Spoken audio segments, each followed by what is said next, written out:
It's become tradition here at Manager Tools for us to release our performance review casts from many, many years ago over the Thanksgiving break. Many companies are going to be having performance review season from now until the end of the year. There's going to be another group of you that probably be doing your performance reviews in January. We release these casts at Thanksgiving every year so that you can get a jump on your reviews. Today, we're giving you Preparing the Performance Review. It was a two-part cast when we originally recorded it, but we smushed it down so you can get all the goodness in one go. After me, you'll hear Mike introduce the cast, and then after the cast ends, you'll hear me again at the transition point so you know when to stop if you want to split your listening into two. Here we go. Well, it's that time of year again. Most managers we know right now are thinking about the holidays and annual reviews. Now, you didn't forget about that, did you? Well, after years of managing, training, consulting, we've concluded that this is one of the most poorly managed and implemented processes that we're aware of. It's not hard to do, but for plenty of bad reasons, many managers just don't handle this responsibility well. For those of you who do, it's an enormous competitive advantage. Now, this is a huge topic, so we're dedicating at least the next 3 podcasts to helping you deliver an effective performance review. We've taken the approach that you haven't had a whole year of one-on-ones, despite, I'm sure, your dedication to doing so in the coming year, so you don't have the related notes and haven't done quarterly reviews to prepare for this one. In this first podcast, we start walking through how to write the review. There are 3 steps in this first part of the process: collecting data, evaluating data, and finally writing the review. All 3 of those steps are going to take about 2 podcasts to get through. And then starting with the third cast from the series, we'll talk about how to actually deliver the evaluation. So with that, let's get to the conversation with Mark. I think today's topic is going to be pretty useful to folks. It's about the time of year when people start thinking about reviews and getting ready. And I know a lot of managers approach this time of the year with a lot of trepidation because they really don't have a methodology for how they're going to go about doing the performance reviews. Yeah. Do you find that folks get pretty are pretty worried about how they go about this during this You know, it's funny. I think the really good ones do, and privately they get upset that the company doesn't do a better job of preparing them and giving them information. I mean, the HR is great at giving deadlines, you know, and shaking their finger and saying you will and you have to and you must and you should. I think a lot of managers just put it off, and I'm not sure there's anything worse they can do than that, because everybody knows they're putting it off and then rushing around at the last minute and then expecting to have some credibility, some professional credibility when you're delivering a last minute review. You know, why bother? I mean, it almost sets you up for 3 months worth of failure after the fact. And to me, I'll tell you, I've been doing this job long enough, Mike, that really my whole feeling about annual reviews, performance reviews, is it's horrible. And it's horrible because you cannot win a game being down by 4 touchdowns with a great 2-minute drill. Right. Performance reviews were meant to be the end, an afterthought almost, from a performance management system. Look at it this way. No companies, almost none, did any performance reviews, annual reviews, evaluations before World War II. Almost none, even before World War I. Okay? The only ones that did it were a few big companies that were very technical or had a really unusual background, and the military. And the military did it for a very simple reason. Their chain of command might change very drastically, very quickly, if they have to do their job. And so they needed a good sense of where talent was. That's why the chain of command is so important in the military. You know, if the captain dies, I hate to say it, but the first lieutenant takes over. Interestingly enough, the military does this better than anybody else. And in fact, the military is good at it. I mean, the system the military has, you and I both were in the Army, the system is very good. It's a little inflated like most companies, but not as much as most. And the process by which it works is very efficient. And everybody knows it. So the military actually was really the first ones that did this. And then, believe it or not, my hero, Peter Drucker, came along shortly after World War II and invented a concept called management by objectives. He didn't invent it. He essentially made it very clear to people that if the big company has an objective, that the only way for it to get there is for all the individual managers to support that objective. And so bosses would say, I need this from you this year. And then they would, at the end of the year, evaluate on whether or not you did it. The whole point was management by objective was a way of dealing with things day to day, week to week, month to month, quarter to quarter. And then at the end of the year, you had so much data, the annual review was fairly straightforward. Over time, management by objective went away. It was too harsh. It was too mean, whatever, all kinds of reasons. Companies got away from coaching and feedback and day-to-day performance management. And without that, the evaluation becomes very important. You mean you're going to change my pay, but you're not going to do me the courtesy of giving me feedback along the way so I can move in the right direction? And so we've essentially we've put ourselves through lack of discipline into a situation where we have a very important process that has no hard work done in advance of it in most cases, but it still has all the implications of salary, of pay. You know, we did a podcast once called Your Resume Stinks. Most people's resumes are not that good. That's the individual equivalent, in my opinion, of performance management, performance evaluation. This is one of the 3 or 4 most broken personnel processes in corporate America and maybe perhaps worldwide that I'm aware of. Yeah, I agree. I've witnessed it for longer than I care to admit. One of the things I've noticed, I bet you there are a lot of people who would think of you as being a good evaluator, even if during the year you weren't giving a lot of feedback. I know that wasn't you. The things they lionize about the process now is that you write good reviews. And it's become about writing or about filling out the form rather than about being clear with your subordinates about what needs to happen, giving them feedback, and being clear when you deliver what they've done well and what they haven't done well. I've been in a number of meetings where HR people, senior managers, held up a review and said, this is a well-written review. And I wanted to say, well, yeah, that's true, but is that what we're really shooting for? Because I can write real well. Does that mean I don't have to show up for work for a year, but then I can just write good reviews? So yeah. Right. The standard has become a well-written review in the sense of prose versus an instrument that's useful in helping guide someone towards improving their performance and enhancing their opportunities for development within the company. Yeah, absolutely right. Yes, and I believe that the writing is really around the formulaicness, if you will, of the form, as opposed to it being chock-a-block with good information that'll help people. So, yeah. Good. Well, I think, a lot of people have difficulties with reviews, and I suspect that most managers right now are thinking about reviews. They may not be doing anything, but they're certainly thinking about it and feeling a little bit of stress going into the end of the year because they really haven't developed a method for completing performance reviews. Yes. And I think some of the things we're going to talk about today should alleviate some of that stress because it's a relatively straightforward process. I'd say it's particularly straightforward if you're following our advice on performance management systems throughout the entire year. But there's certainly time now between now and the end of January to give somebody a well-written and effective performance review if we kind of go through some of these steps. Yeah. One thing you mentioned, end of January, you and I have kind of agreed through, my experience and your experience that end of January is a not unusual time for the deadline to be. But we'd like to put out an ask to everybody here to send us a note, send us an email or post to the website and tell us what the rough timeline is at your company. We'd also love to see any of the evaluation forms just so we can continue to advance our knowledge and think and be able to provide insight based on what's happening out there now. We suspect most forms are a combination of numerical analysis, ranking against behavioral traits, and also some brief commentary. That's a short answer to what we know is we have a great deal of knowledge about all the different formats, but we'd like to see what exists now. But we'd particularly be interested in what the timeline is. We're doing this at the end of the year, this year because it makes sense. But as you say, this is the end of the performance management process for the previous year, and we're going to have to take the approach that not everybody who's listening to us has done performance management throughout the year. And so we're going to take an abbreviated approach to this and talk about getting ready, at least in this cast and maybe in another one, about writing the review, knowing that you haven't dotted your I's and crossed your T's throughout the year.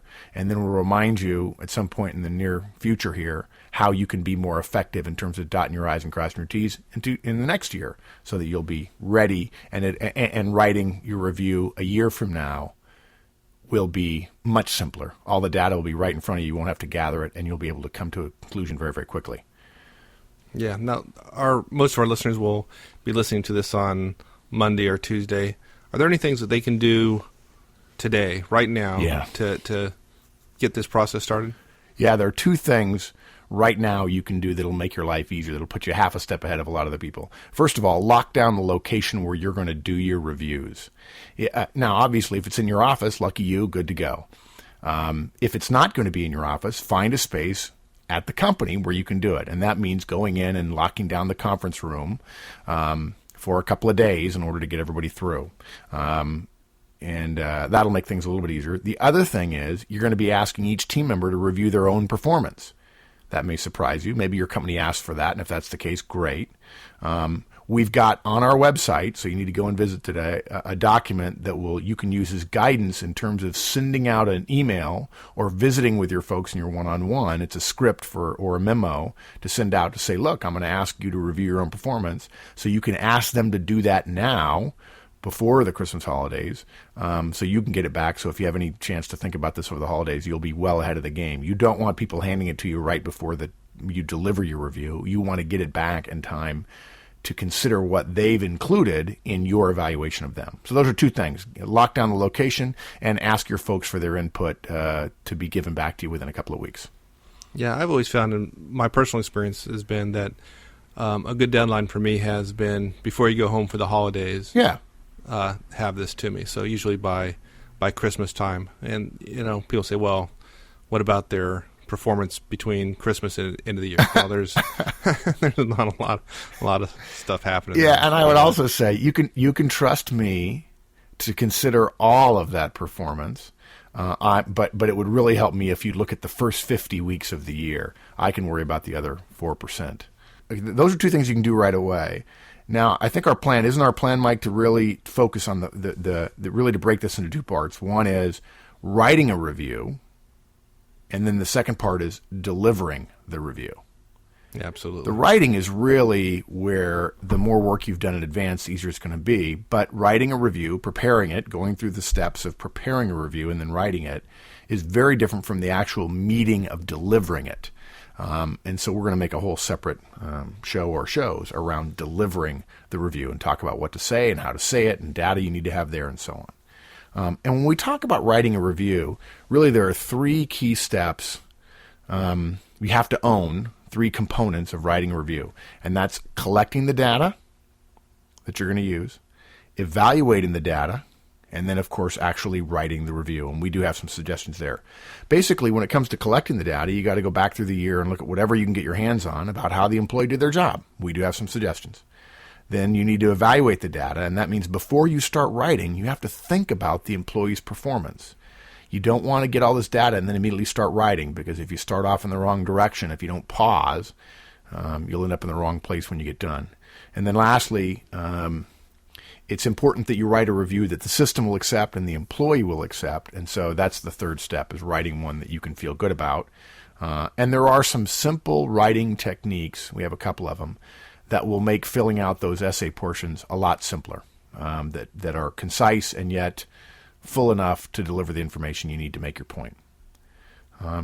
So you want to talk about collecting data first? Yeah, let's talk about collecting data. Okay.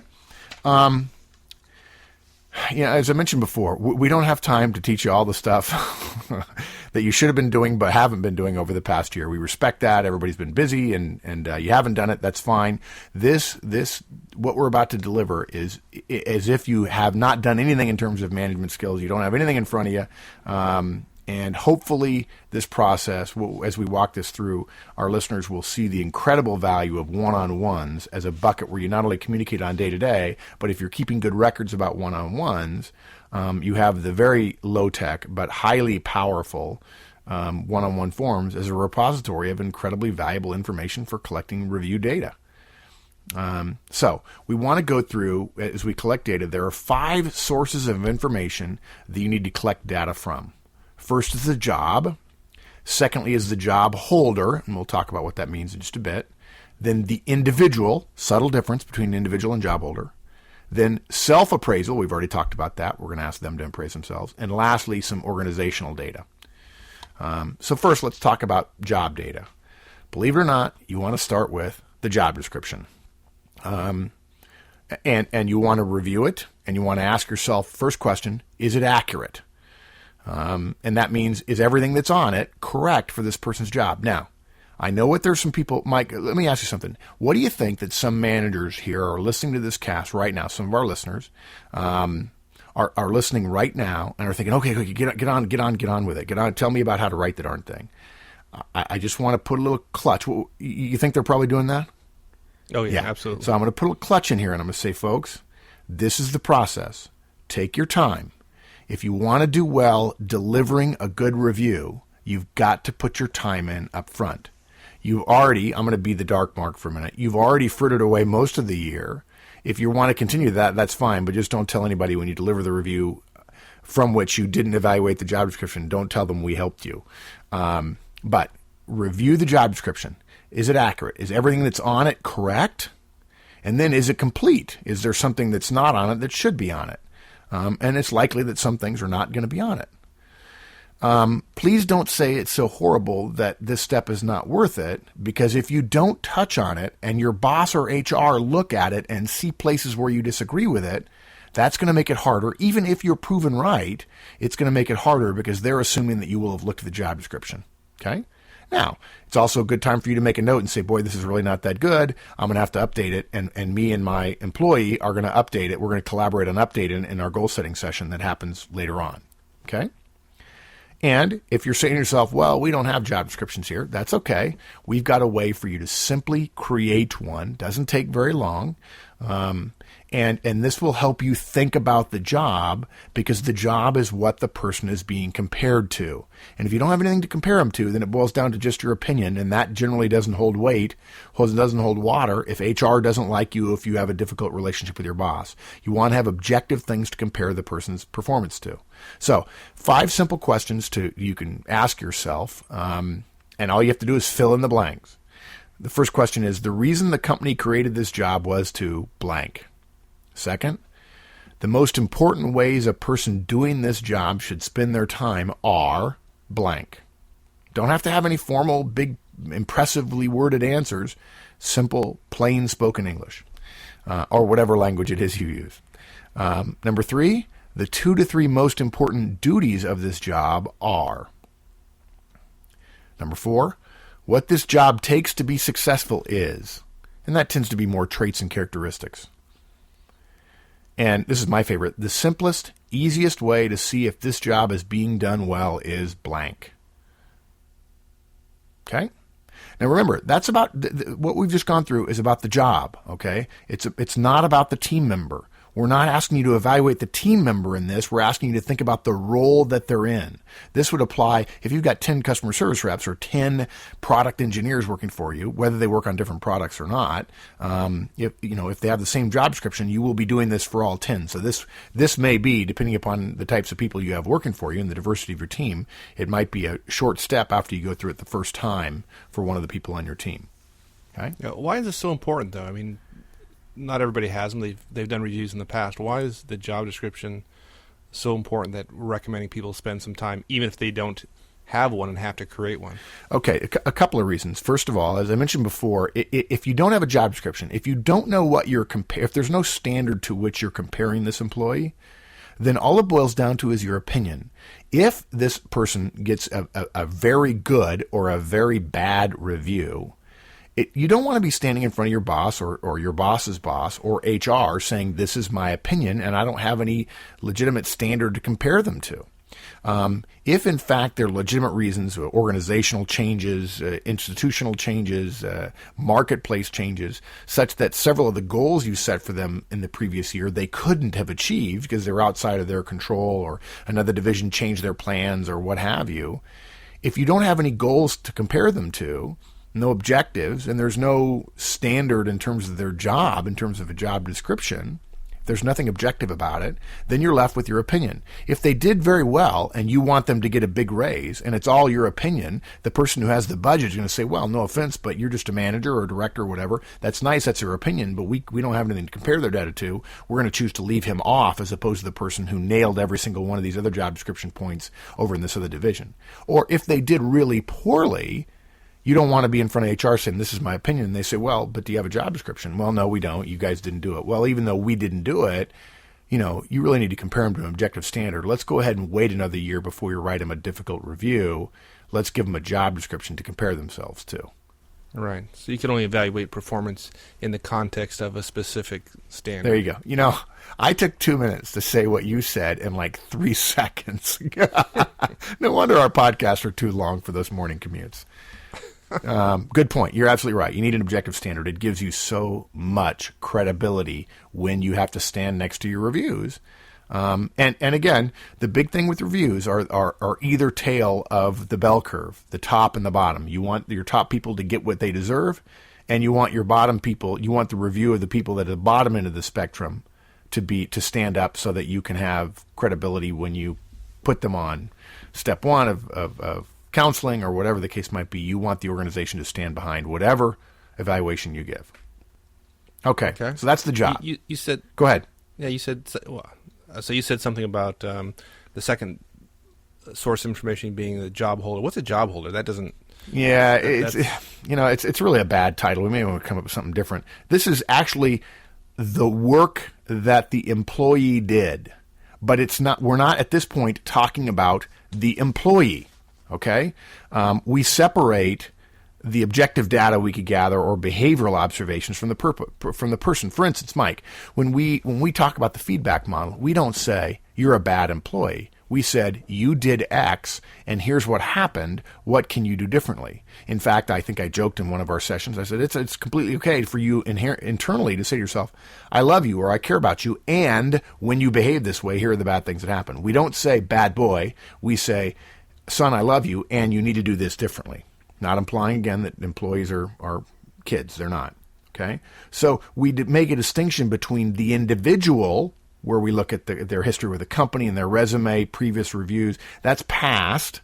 And the actual stuff they did in the job. If you wanted to call this performance data, that's fine. You could. Does that help? Yeah, that helps. Good. Okay. Yeah, we might want to change that and call it performance data. So what kind of things would you find when looking at this particular area of information? Well, the first one, and I'll tell you, this is one that gets missed a lot, is objective data. And I'll tell you why it gets missed a lot, Mike. We talk about this. You and I have talked about this before in terms of human behavior. You've commented that I have a really good ability to observe someone and then describe their behavior rather than how I feel about their behavior. For instance, the old saying about "you made me mad." No, you didn't make me mad. You behaved a certain way, and I choose to get mad. Well, so often managers are so quick to not even see the behavior, but just to say, "Oh, he's angry," or "he's sharp," or she's full of foresight," or "she's got a lot of insight here." That's not actually what happened. What happened was things they said, things they did, the words they said, how they said them, and so on. And a lot of times what happens is managers are quick to generalize or to draw a conclusion and forget what behavior, or more importantly in this case, the data that they have that supports their opinion. I tell you what, if you don't observe objective data, and there is objective data in the system somewhere, and you have a review that's really good or really bad, because those are the ones that are going to get challenged.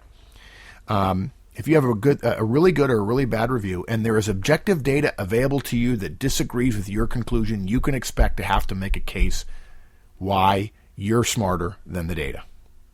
And generally, you're going to lose. So give me some examples of the kind of data that we collect for this. Obviously this assumes that you're in a company big enough that pays attention to metrics and standards and reporting. But look, it could be as simple as the number of days they were late, number of calls they answered, number of calls they dropped, the average quality score of stuff that they produced, total parts produced, total jobs finished, the number of complaints, the number of compliments, the number of errors, the number of spot bonuses they got, the number of times they went on disciplinary action, the number of end of quarter awards, their ranking in the representative structure, the number of quarterly contests they won. You notice I'm not talking about the quality of their work. I'm talking about the numbers that then may cause me to draw a conclusion about the quality of their work. If I say that somebody has a poor attitude in their review, I better have 5 or 6 specific examples of objective data. For instance, it's not enough to say routinely late. Well, you can say they're routinely late, but if you say in 1 2-month period they were late 26 times, you're not going to have anybody from HR arguing with you about their attitude. So you've got to gather the objective data. And what's helpful is one of the things managers tend to do is they tend to rate people who are like them or very dislike them, either positively or negatively. The objective data generally will support your conclusion. I'm not going to kid you. Most managers have a pretty good sense of their team, but it's very helpful to know that there are specific bits of data that help your case, and you want to state them if, in fact, you want to make a particularly strong case.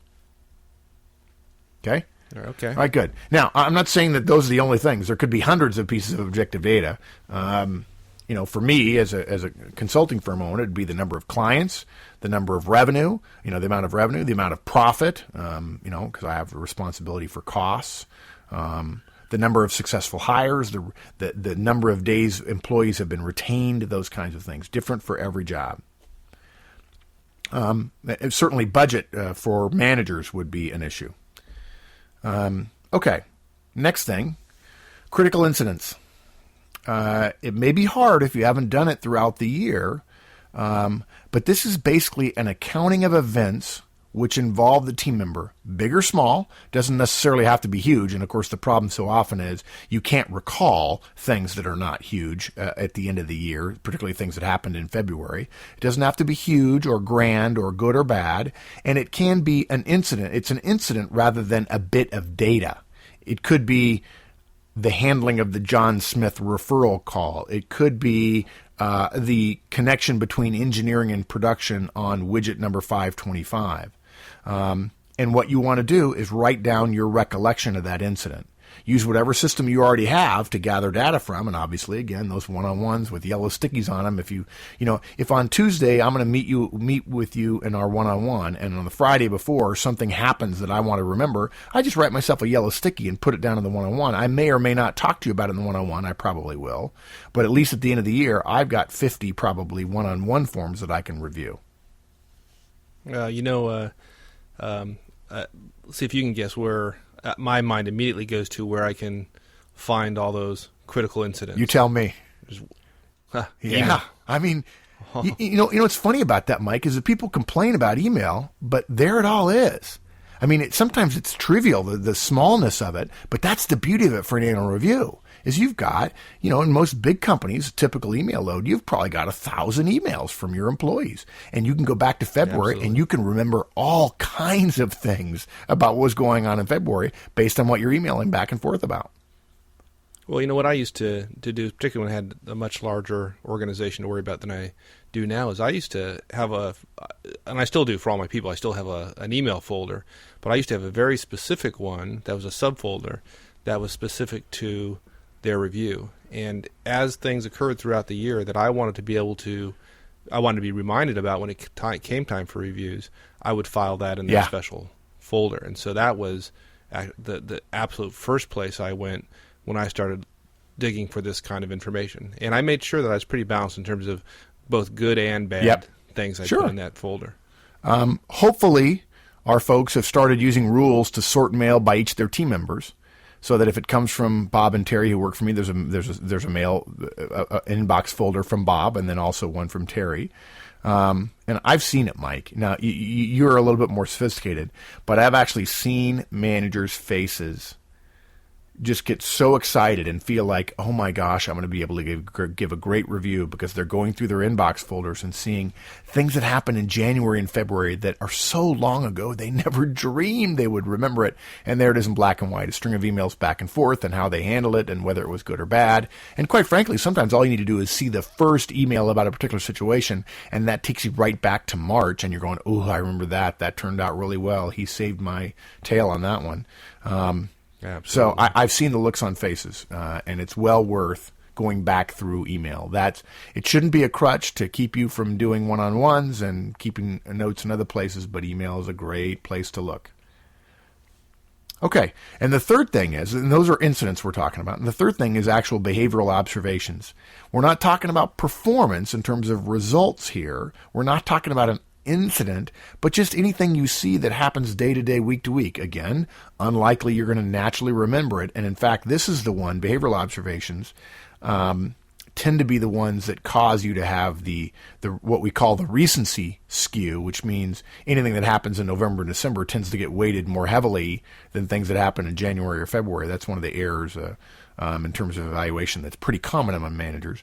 But if you've been keeping notes about feedback you've given them, positive or negative feedback, it'll be easy for you to remind yourself of what the behaviors are. And the reason we mention that is because most evaluations tend to be a combination of how do they do versus their goals, what was their performance against plan, and then also some comment, some feedback, some review of their behavioral traits or characteristics. Their personality, if you will, that's probably too loose a word. But those are the kind of things that may very well be on the review. And if you take some time to think about them, and again, think about behavior rather than just generalizations like friendly or warm, think about specific behaviors, you'll do well, and it'll make it easier for you when you actually sit down to write.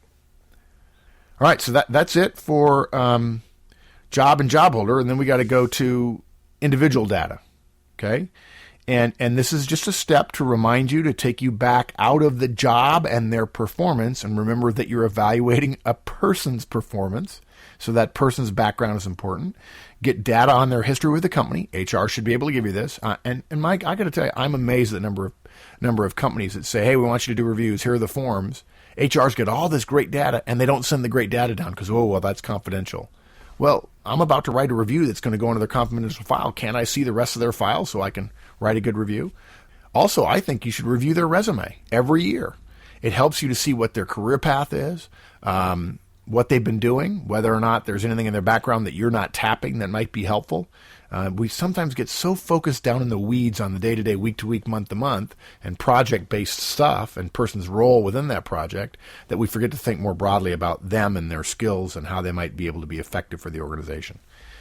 Yeah, wouldn't it be wonderful to give somebody some feedback on their performance review about how well they're doing towards achieving some of the goals that they had laid out in terms of the job they wanted or the position they wanted, or transition to another area of the company that required some new skills that they hadn't developed yet. Yeah, I'm amazed at the number of managers who say, well, I gave them a review on the year. I'm saying, yeah, okay, that's good. That's what you need to do. That's what the company asks of you. But gosh, more importantly, wouldn't you want to tell them how they're doing versus what they want? I mean, if they really want to be a manager someday, we just got a question recently about how can I break into management. If they want to be a manager someday, maybe you should show them how what they're doing is going to help them get into management or not.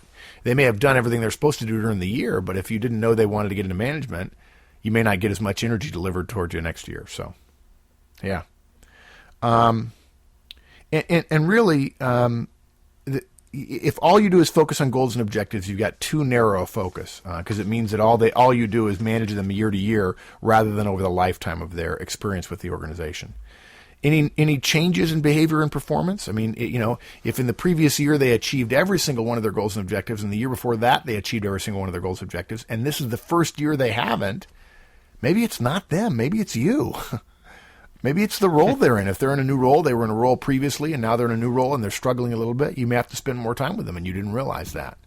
You need to be able to review the individual data to help you get a sense of where they are within their career and the company and the job. Number 4, self-appraisal. And I really feel like this is a huge competitive advantage for those of you who are listening. It's too often ignored. Whether your organization requires it or not, we recommend you ask the employee to review themselves. Have them fill out the review form and add to it anything they like, and tell them that you'll be incorporating their input into the review. Don't tell them that they're going to get to write their own review, because they will. Don't mislead them. Give them a deadline that allows you to incorporate it, of course. Don't expect them to, and I would say that if I give somebody 2 weeks, and if I have a month to evaluate 10 people, and I give employees 2 weeks to get me back their stuff, and after week 2, Joe, who works for me, says, well, I'm not done yet. I said, well, okay, Joe, I'll give you a couple more days. And a couple more days, I still haven't heard anything from Joe. I'm going to say, Joe, look, let's make it easy. Let's make it sort of a no-risk kind of situation. I'll give you until week 3. And 1 more week. If you haven't completed it then, I'm not going to include it no matter when you get it to me. And I don't have any problem if I end up getting something at the last minute that's really poorly thrown together. I have no problem giving him feedback about the fact that it's apparent that he doesn't care as much about his review as I do. I may not ding him significantly on the review, but if he's got other problems, I might use that as an example of him not stepping up to a reasonable request on my part. On the other hand, somebody who really does a bang-up job and gives me a lot of information, I'm going to mention that in the review if I feel like it was an exceptionally good piece of work. And then lastly, I generally think more broadly than just yourself or your team. And that means approaching a couple of peers, particularly if you're a new manager. Ask them to give you a couple of reviews that they've written on jobs roughly similar to maybe what your team does. And if they need to anonymize them so you can't tell who they are, that'd be fine. But you need to see how other people in similar roles to you review people. I wouldn't ask HR because they always have 20 questions and they want to. It becomes too hard. And I would just do this sort of quietly to give you a sense of how well you're progressing toward what you think a good review might look like. This is particularly important if you've never done this before. So in this case, you're actually looking for information about how others review others. Is that versus looking for input about a specific individual's you're looking for, this is sort of the last step before you start evaluating the data. In my mind, the data that you're looking at includes two distinct sets. It's everything related to the person, and then there's the organization within which they work. And so when you look at the job, that's not really the person, but the job holder and the performance data, that's about the person. Individual data is about the person. Self-appraisal is about the person. But the job is a function of the company. The organizational input is a function about the arena in which the job and the person are working.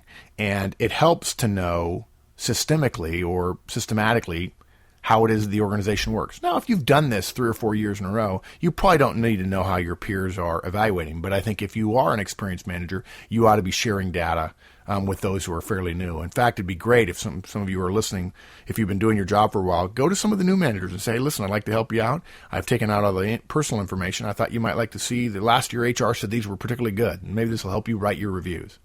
Wouldn't that be a lovely thing?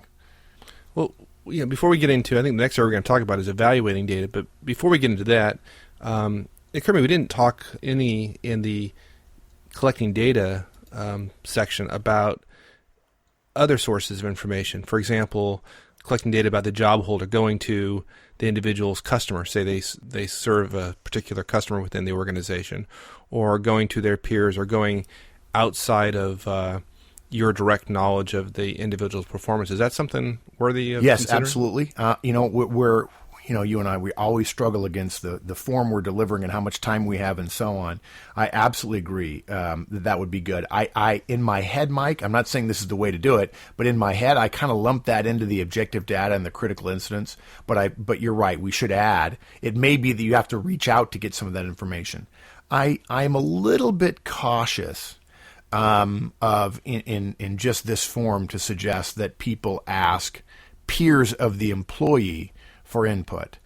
That touches on something called 360-degree feedback, and while many companies use that, many companies do it terribly, terribly wrong, and I know many companies who say they do it well, who then when I talk privately with managers, they say, well, yeah, but there's a way to game that system, and we talk about it and make sure that we're doing the right thing for each other, which absolutely defeats the purpose of the thing.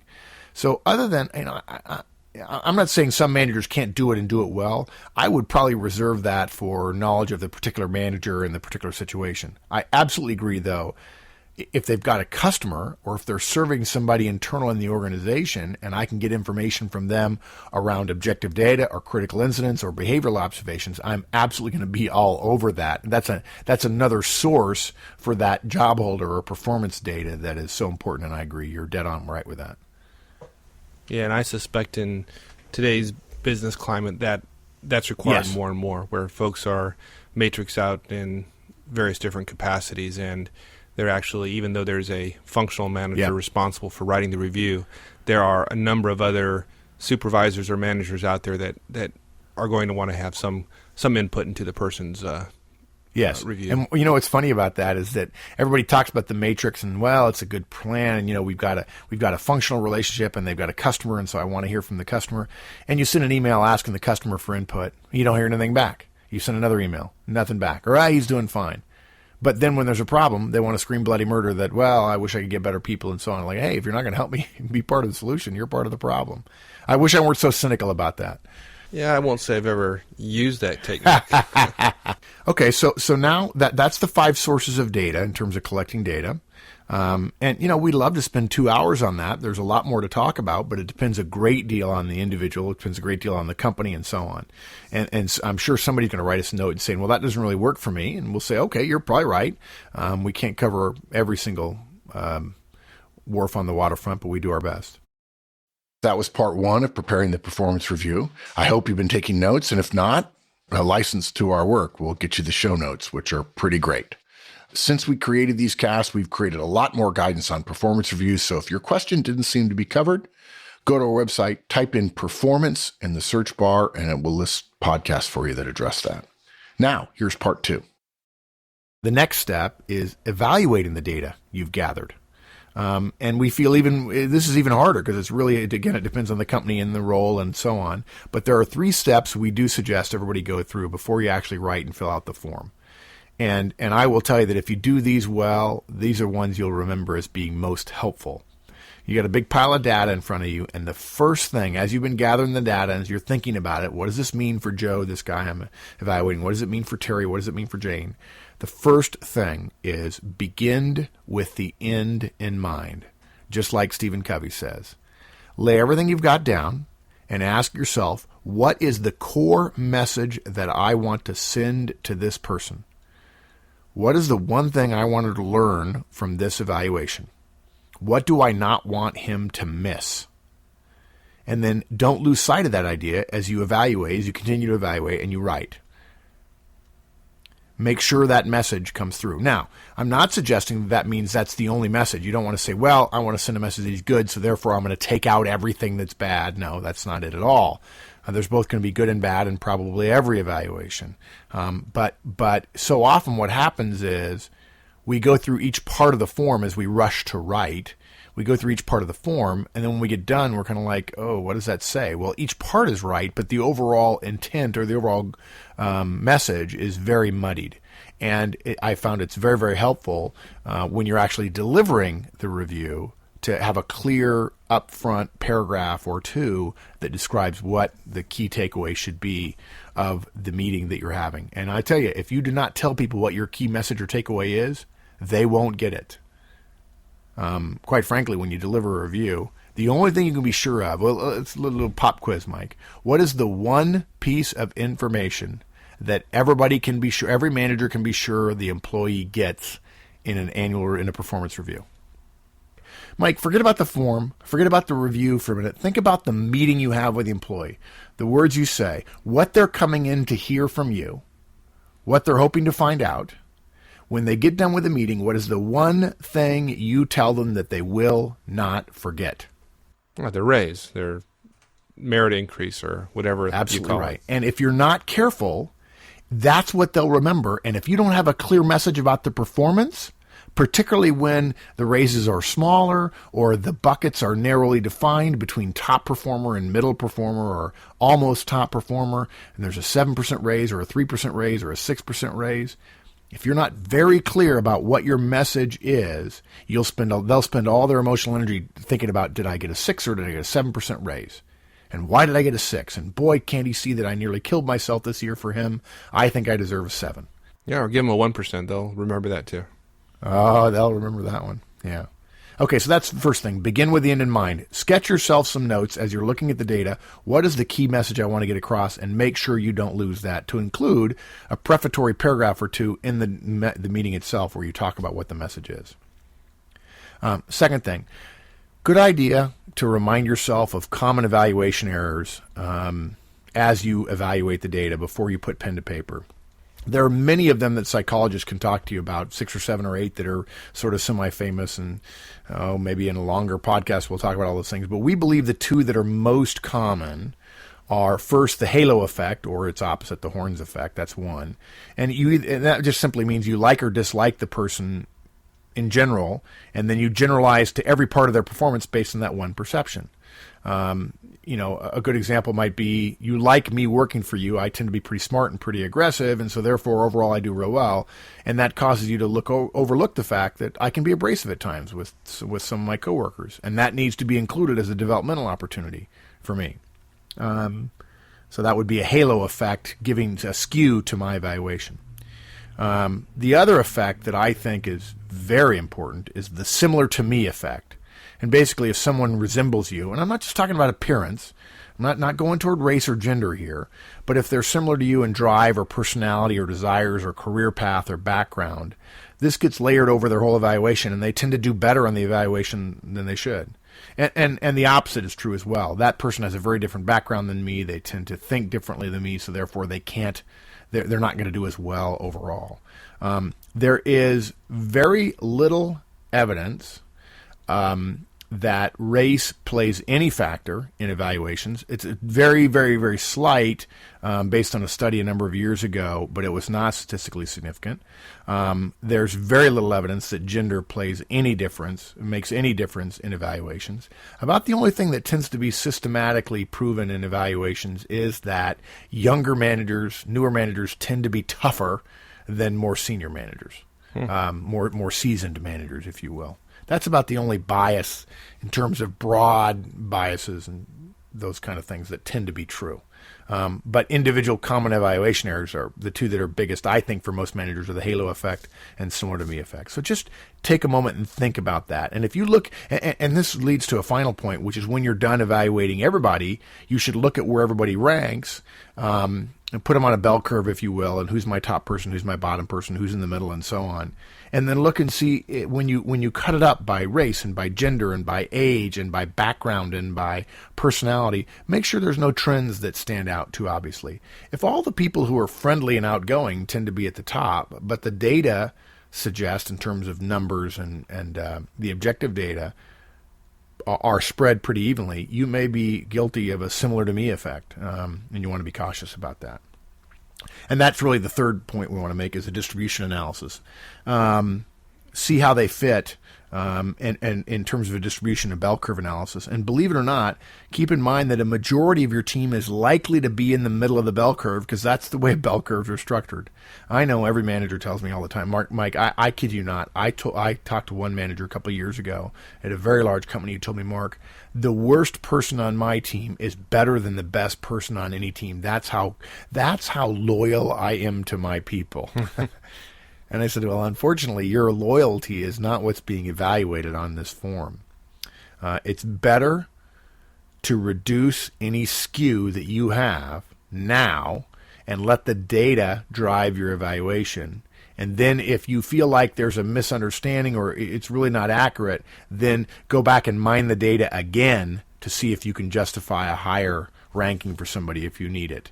Don't start out with everybody at the top and then let the data try to drive you down, because that will be indicative of an evaluation. And I can tell you from years of managing managers of managers of managers that the argument that your managers or your people all of them are better than every other person within the entire organization is, it gets you absolutely nowhere. It brings into question your judgment as a manager. So don't go there. Yeah, and you know what? In fact, I listened to a VP once, Mike, tell me, Mark, I hear that all the time. I have the simplest solution in the world. I say to him, okay, Rob, great, and this is your bucket for raises. You're not going to get any more. You decide how to apply it. And then this person said, and Rob, if you give it to everybody equally, and Joe and Terry, who you know are your true top performers, even though everybody else is real close to them, if Joe and Terry get 2% because you're trying to protect everybody in your team, and over on the team next to yours, Bob and Jane get 5%, you have just given short shrift to your two top performers. You're going to have to figure out how to divvy up this bucket of increases, and the best way to do that is to think about the bell curve. Yeah. In my experience, people evaluate how well they've done. It doesn't matter what you've written on the paper. In the end, they judge it based upon the raise they get, and the raise they get relative to their peers. And this, in my experience as well, there is nothing more difficult for managers to do than distribute a fixed amount of money across their team. And the number of times I've seen where people have done this peanut butter approach and just spread it evenly across the organization is it's incredible, and it is absolutely damning to the organization when you do that. Yeah. The sad thing about it is it's much easier to do that if you haven't done feedback and coaching out throughout the year, where you haven't given them a lot of insight into how they're doing. And of course, one of the things we've talked about before, we're not making a big deal out of it in this cast, but you ought to be doing reviews on everybody, not with this much detail, but you ought to be doing annual reviews on everybody, performance reviews each quarter, so that they're prepared to hear what you're going to tell them at the end of the year. But the danger of giving everybody equal is that it demotivates your top performers and motivates your bottom performers. It essentially says, keep doing what you're doing to the bottom performers, because whether you like it or not, people may not, it may be, quote, private, but let me tell you, your top performers are going to walk out of there being ticked. Your bottom performers are going to be going, man, I got the middle. I did fine. And so they continue to do what they do. And then when you try to give them different feedback in February, they're going to say, wait, last year I got the same raise as everybody else. Why all of a sudden you picking on me? And the top performers say, look, if you're going to pay everybody else the same amount, why should I give you my best? I'm going to either A, move down to the level that is commensurate with the pay you're giving me, or two, go to a different company or a different boss who's going to pay me what I'm worth. Can you think of a worse situation than a manager encouraging their worst people to stay and encouraging their best people to leave? That's exactly what happens, and I've seen it happen. And I hate to be a pain, but I got to tell you, the reason why they do that is because managers are afraid. Because they're afraid to have that tough conversation to say, you didn't perform as well as I'd like, and so while the mean raise that the organization is giving out this year is 3%, I can only justify giving you 1%. And I'm doing this for two reasons. One is a reflection of your performance last year, and to encourage you to do better next year. I want to work with you, I want to do better, and your raise is 1%. Okay, so that's everything on evaluating the data. And now we actually have to write the review.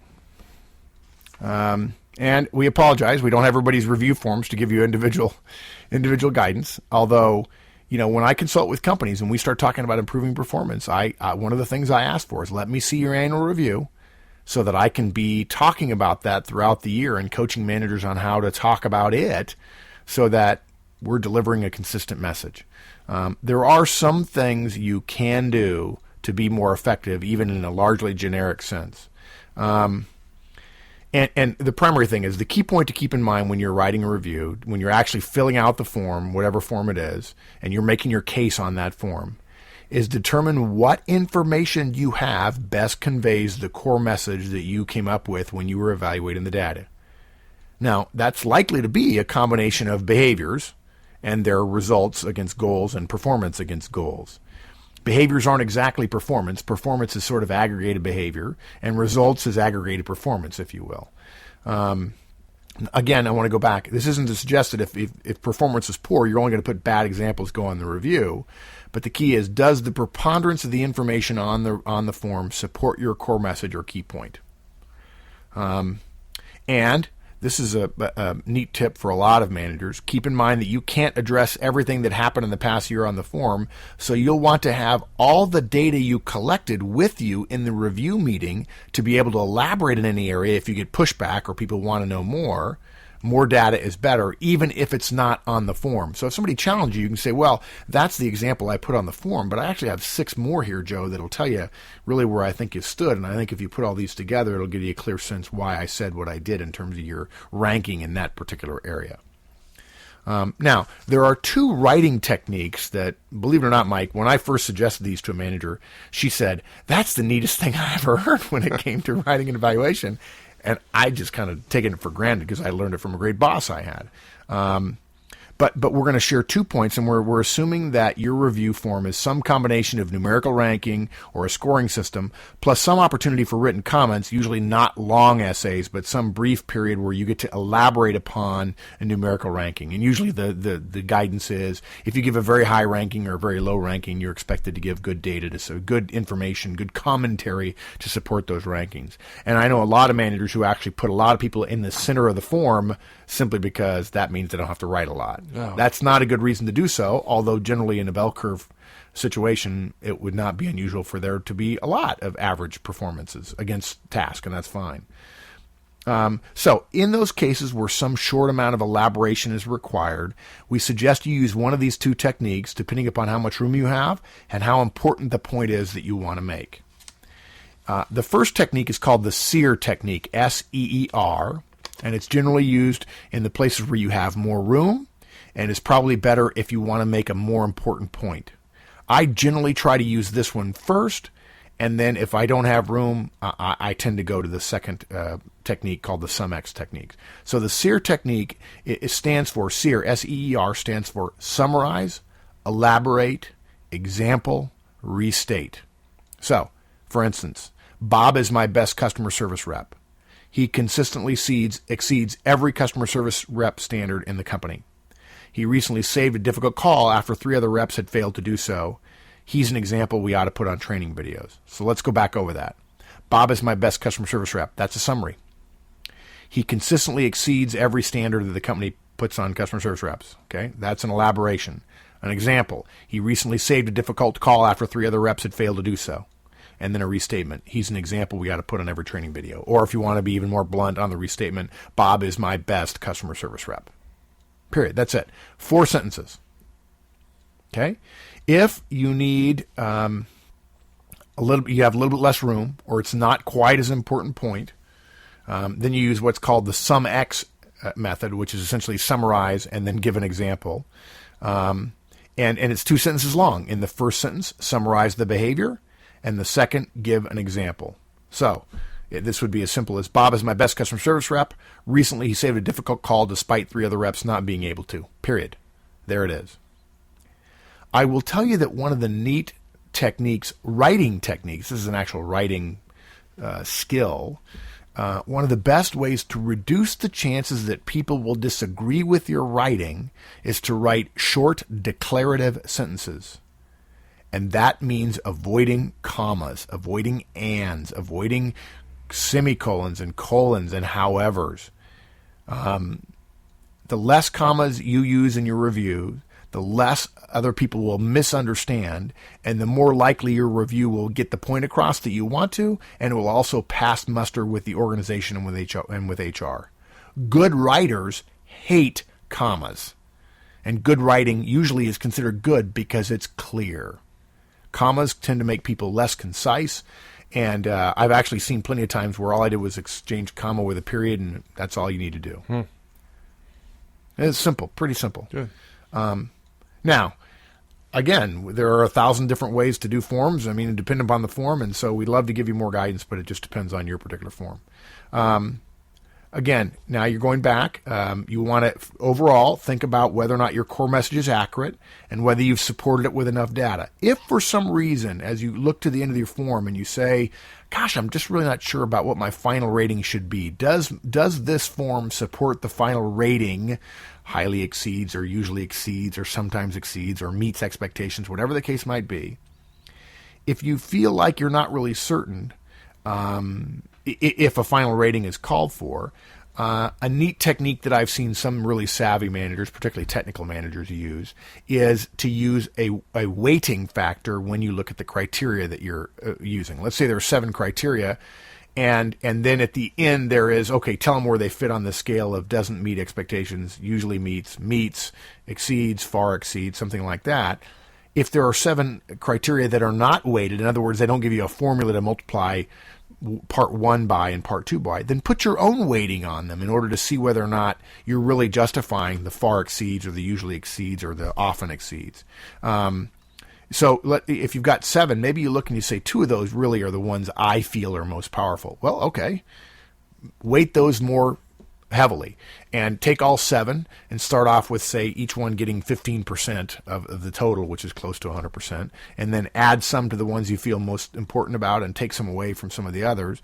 And that will be a way to you multiply the one score by the weighting and then add them all up, and that will give you an overall rating, and it'll tell you how you fit against the new standard, if you will. And then there are 2 final steps that we recommend that are simple to understand and hard to do. The first one is to take a strategic break. I am really surprised at the number of managers who ask me for help on a review. They send me an example, and I say, well, I'd change this, and they're about halfway done. And the next thing I hear, they're all the way done, and 15 or 20 minutes later, because they finally got excited and they're burning through it and they're done. I see a lot of managers rushing at the end of the review process just to get done versus to support the purpose of the review. Don't do it.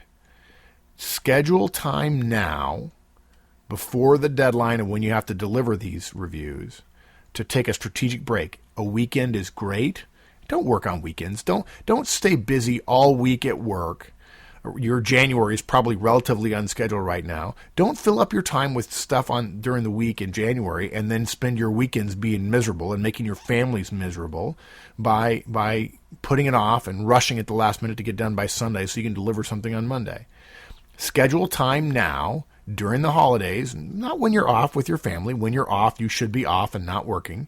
But schedule time when you're at the office, an hour here or 2 hours there to gather the data and to evaluate the data. And then schedule time during the work week in the early January to start writing the reviews. And then once you're finished writing it, it's going to be a draft. Think of it as a draft. Leave it aside for a weekend or for 2 or 3 or 4 weeknights. Step away from it. Let the review sit. And then when you come back to it in the final step in the final review it fresh and make sure that main point that you want to make is clearly made, that the numbers support whatever final answer you came up with, that the data is supportive of the point you're trying to make. And lastly, let's make sure that there are no spelling or grammar errors. And if you're wondering how to keep from there being spelling errors of words that are incorrect, but in fact are spelled correctly, most copy editors will tell you to review the document in reverse order. Read every word backwards. It's kind of hard to do, kind of confusing, but it really points out when you've got spelling or grammar errors. And then lastly, you want to have all your supporting data available on a separate page or two, typed, handwritten, whatever the case might be, organized to make it easy for you to find what you need that didn't make it onto the final review form itself.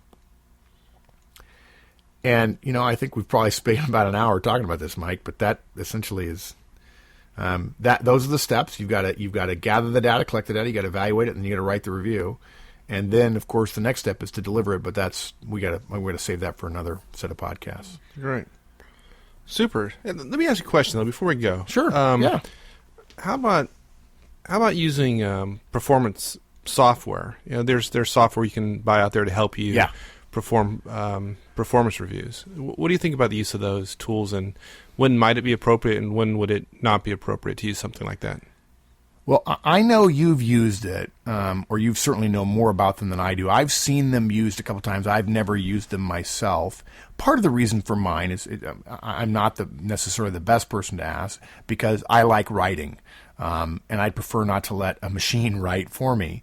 What I have found is that when they are used, they are going back to that fundamental issue of we're going to write the review rather than actually doing the hard work of preparing the review. If you're really well prepared, writing is easy.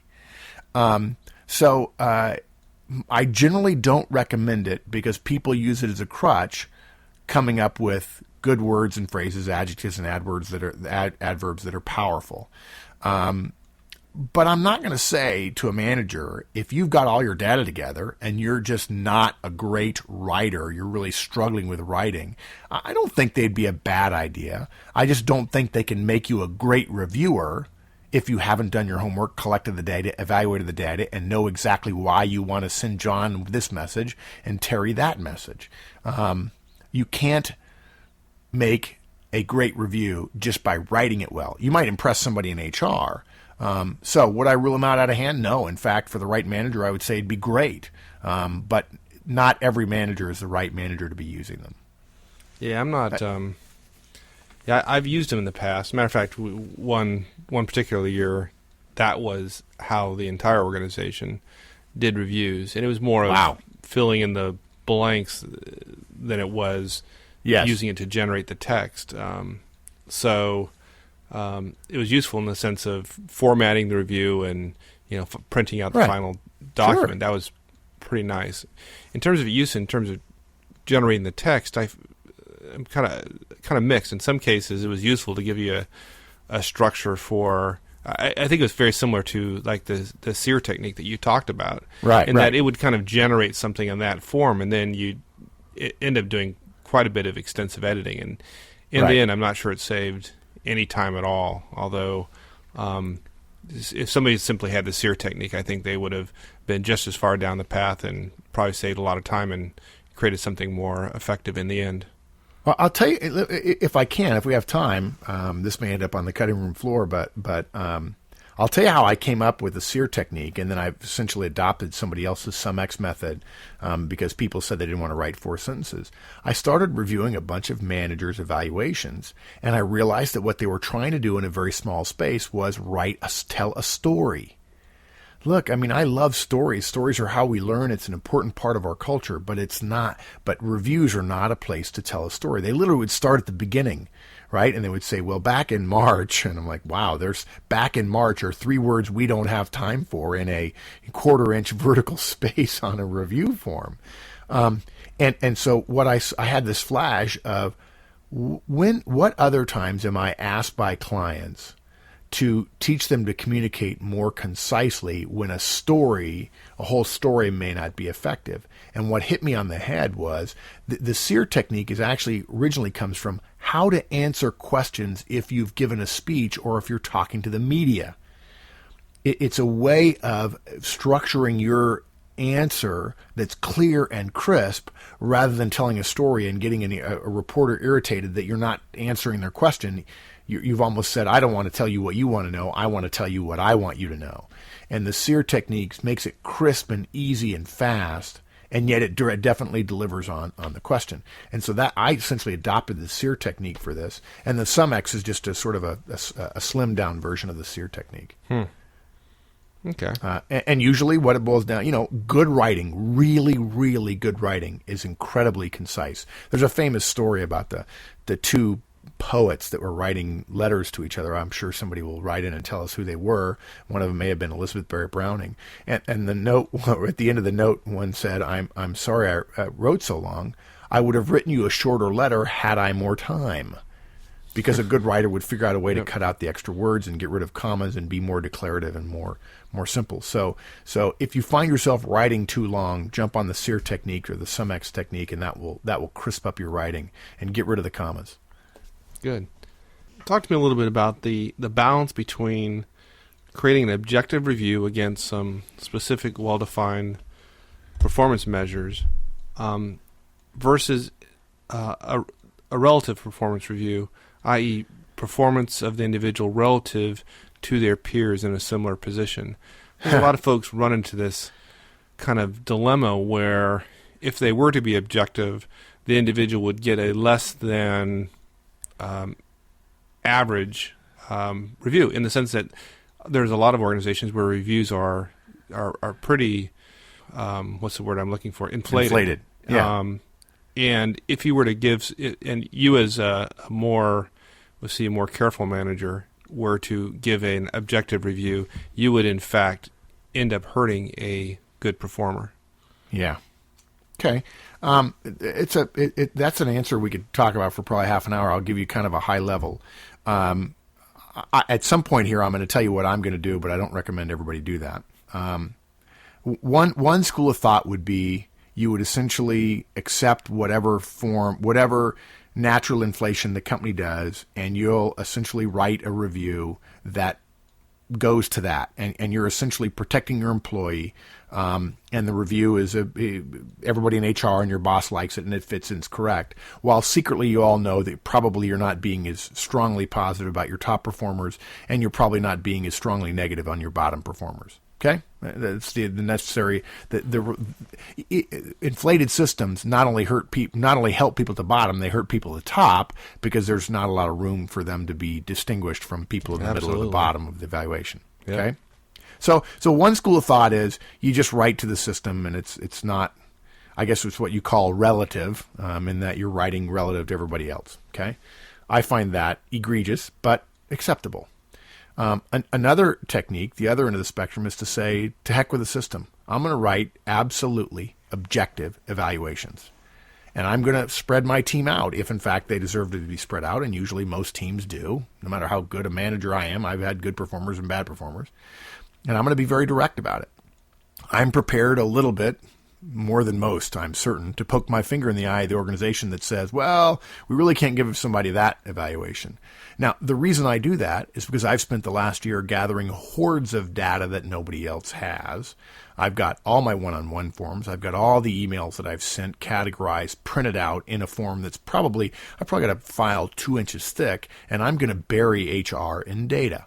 Okay, I do this because not only do I want my bottom performers, not only do I want to send a message to the organization, my bottom performers really are that bad and I can prove it, but you're going to have a hard time taking away my top rating from my top performers, and therefore they're going to get a top raise and they're going to want to continue working for me because I'm the one that truly proves how good they are.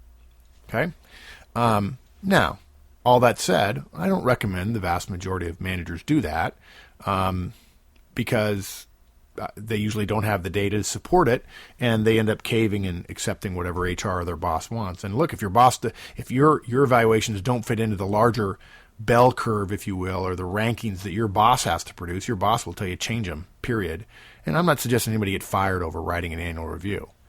I think there's some middle ground that I can recommend. I really can't feel very strongly about recommending just go along with whatever the company says. What I can recommend is what amounts to writing 2 reviews, or satisfying the organization by making sure that whatever you write fits in with the inflationary system that you have, but make sure that there is additional data covered to allow a poor performer and a top performer to know how well they're doing. Now, the problem with this is that it tends to hurt your top performers more than it hurts your bottom performers, in that the bottom performers feel like they got a pass. You better make sure that when you give them the second part of the review, we say, look, this is a review. The system is inflated. If I put down on paper how you actually did, you'd be over here. And I'm not prepared to tell you in 1 year that your 10 years with the company where you've been given above average reviews are grossly inaccurate. I'm going to tell you that you've just had a warning shot fired across your bow. I've been your manager for 1 year. Or maybe I was your manager for 10 years, but this is the first year I'm telling you next year is going to be different, and I'm going to be collecting data to support my different evaluation next year. And you got to pass this year. But you're not going to have 10 more years of passes if I'm your boss for 10 more years. For my top performers, I'm going to say, you know what? The system is very inflated. Here are some things I'm going to do next year to make sure that you get highlighted a certain way, and I'm going to fight these particular ways for you, and I'm also going to put a memo in the record to the boss which says, you know, the system doesn't really give me a chance to evaluate Bob as truly great as he is because everything's inflated, and so here's some things I want your help on next year to give Bob the kind of visibility to top people that will help him or her be perceived more effectively, to make it easier for me to give them a fully exceeds expectations, the top rating that our company gives. Now, I'm also very willing to make relationships with everybody else in the organization and to know where HR's stand is, to talk to HR in advance, to give them 3 months notice in advance that one of my top performers is truly going to be a fully exceeds and this other person is a bottom performer, and I want to give you some sense of the data that I've already got over 9 months. Like maybe I'll show them the third quarter, quote, annual reviews that I just got done giving everybody, and say, you know, I've got one of the guys that if I gave him a review equivalent to the previous 3 quarters, he would do terribly, and I want you to know that I've got data to support that. I'm doing those kind of things all along because I don't consider the annual review to be just something that happens at the end of the year. I consider it to be nothing more than the end result of a year's worth of work.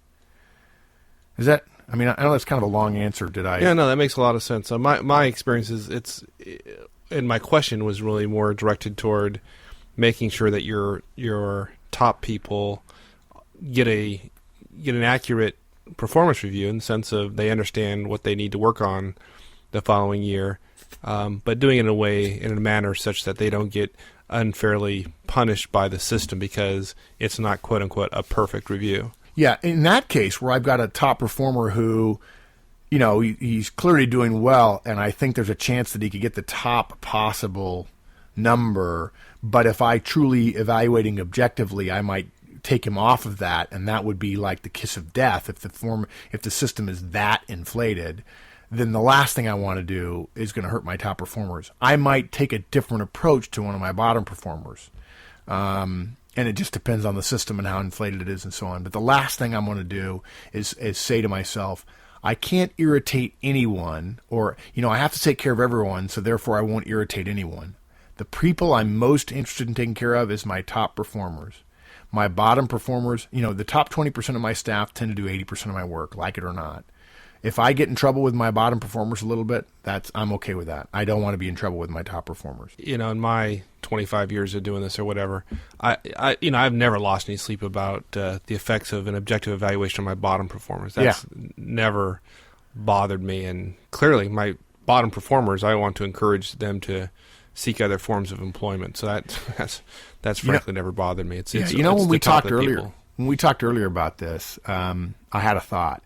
One of the ways we started talking about this was, of course, the Army system. At the time when we were officers, there was a non-commissioned officer system, and we had a lot of great NCOs work for us. We were very lucky. And the system was basically, they had to get 125 out of 125. The system was so inflated that if you get 124 out of 125 points, you must have done something terrible, like inadvertently killed somebody. Yep. And my thinking about that is, if an NCO worked for me and it really, literally had done so poorly, but I couldn't justify firing them, I would say to them, I'm going to give you a 125 this year. If your performance stays the way it is, I will fight for you to get a 124 next year. And what they knew that meant was that would be the end of the career. What ended up happening was, and what I would say is, if I am your boss at your next review, and it's longer than 90 days from now, and I don't see any improvement, I'm going to follow my sword to give you a 124 rather than a 125. What would happen then is they would both get very motivated to do better, which is sometimes all that I needed, or they would figure out a way to leave my team, and that's a good thing too. Right. So... yeah, I'm not going to help them go somewhere else. I think that's another problem with annual reviews. People, let's send him over there. He hasn't been doing well here. Let's send him to another team. And nobody's willing to say, boy, he's really a problem. I'd fall on my sword and quit before I ever did that. I wouldn't say, well, I really want you to take this guy. He's really pretty good. Got some issues, but you'll like him. I wouldn't do it. I can't imagine you doing that. I'll tell you, and we're running out of time here, obviously, but one thing that's been terribly effective for me is I have always tried to spread out the curve. I've tried to have people at the bottom as well as people at the top, and the act of doing that has, again, encouraged the poor performers to leave, and it's encouraged the best performers to stay. And my success in my career has largely been a result of the kind of people I have working for me. And even, let's be more precise, not just the kind of people you have working for you. Yes, of course that's true. But the kind of people who want to come to work for you. You end up getting a better recruiting class, if you will, every year internally, because people know you take care of your top performers.